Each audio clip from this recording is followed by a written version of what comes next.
the windows at the studio tour. Oh, wait a minute. Is there anything you see you would buy, Kels? What do you reckon? What would Yes, you buy? I would buy the oil, Do you think so? the butterbeer, the book, and the elephant. I think I would just buy them all. Just buy it all? Be an expensive shopping trip? I think I need Wouldn't it? on a new suitcase. You think so? Don't think it would all fit, would it? Oh, the want to. Need the want. Need one too.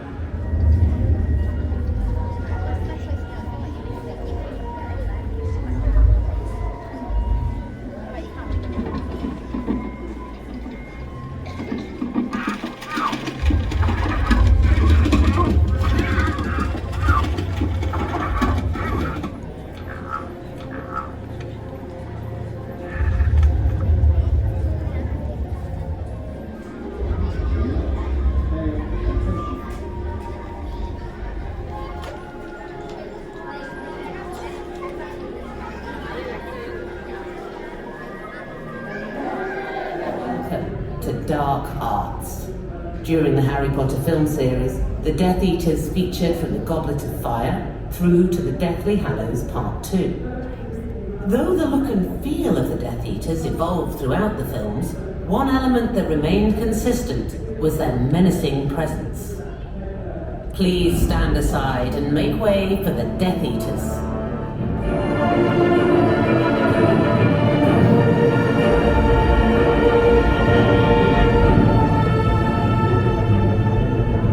The Death Eaters costumes seen here were designed by Gianni Timmy and crafted by our talented costume team. These costumes gave the Death Eaters their fearsome feel and reputation, which carried right through from their first appearance to their last.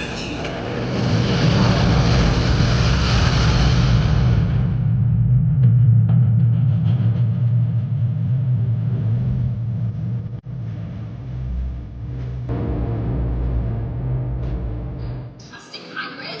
The only problem was he was far too short to be the 7'6" half giant of Rubius Hagrid. So Hagrid was also played by a man called Martin Bayfield, who was an ex-England rugby player and stood at a whopping 6'10". And even then, we added stilts to his shoes and padded out his costume to bring him up to the sheer size and scale of Hagrid.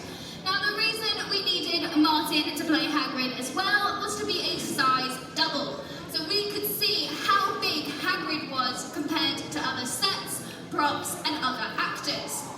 So basically,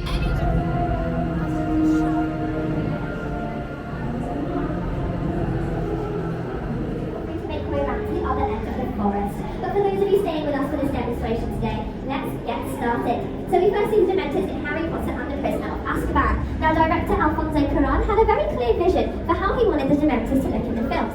He wanted them to move in a very mysterious and otherworldly way, and he wanted to achieve this using practical effects live on set rather than using digital effects. So what did they do? Well, the creature effects team spent around 6 months trying all sorts of different techniques. They tried puppetry, they even tried putting the Dementors underwater. They would film them, reverse the footage, and try to create an ethereal effect that way. Now, in the end, however, it was decided to add the Dementors in post-production using CGI. But this was not necessarily a bad thing. Number one, it means we have a clear creative direction for how we want the Dementors to look in the films. And number two, it means we have 3 full-size Dementors to show you today, created using the original molds. So, it is going to get a little bit frosty, a little bit chilly in here. And I do recommend getting your wands and your canvas ready as we meet the Dementors.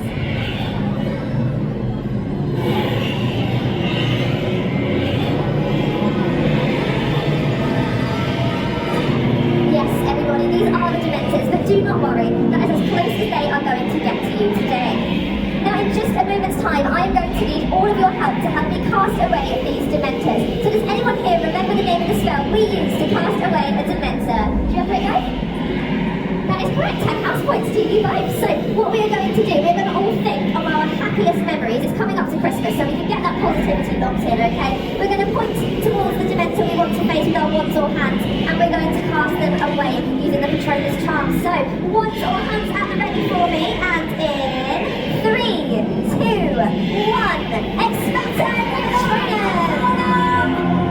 Give yourselves a round of applause for me, everybody, because you just defeated your very first set of Dementors.